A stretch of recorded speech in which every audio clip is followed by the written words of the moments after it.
या इलाही बख्श दे सईद को रोज़े हश्र तो। मेरा जो नाम इन्होंने लिखा, सवाल इनका ये है कि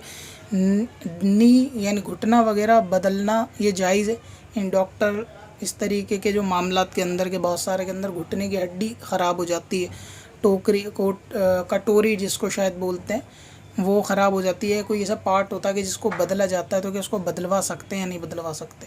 तो अगर ये जो पार्ट है जिस्म का, ये जो बदला जा रहा है, ये कोई आर्टिफिशियल डाला जाएगा, यानी कोई ऐसा डाला जाएगा कि जो इंसानी जिस्म का दूसरे इंसान के जिस्म का ना हो,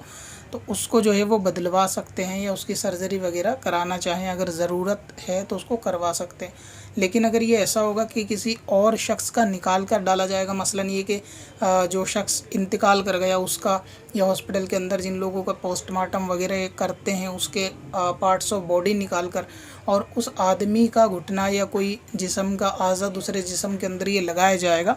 तो इसकी इजाज़त नहीं है, ये जायज़ नहीं है, इसको लगवाना नाजायज़ और गुनाह है। तो एक मरतबा आप डॉक्टर से रब्ता कर लें कि ये जो आपने घुटना बदलने की बात कही है, ये कितना हिस्सा बदला जाएगा और इसके बदले में लगने वाली चीज़ क्या होगी। क्या कोई वैसी टेम्परेरी बनावटी कोई चीज़ होगी किसी और धात की अगर बनी हुई हो, या किसी और प्रोडक्ट की ऐसी कि जो हड्डी का काम करे या ऐसा कुछ काम करे इस किस्म की बनी हो, जिस तरह नकली दांत बनाए जाते हैं ना मसाले वगैरह के, तो इसी तरह अगर ये मसाले की बना के लगाई जाएगी तो इसमें हर्ज नहीं है, लगवा सकते हैं ज़रूरत के तहत। बाकी इंसान की जिस्म का नहीं लगवा सकते, ना ये घुटना, ना सर के बाल, ना और कोई। कब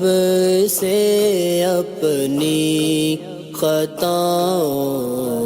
का शुमारा जाएगा।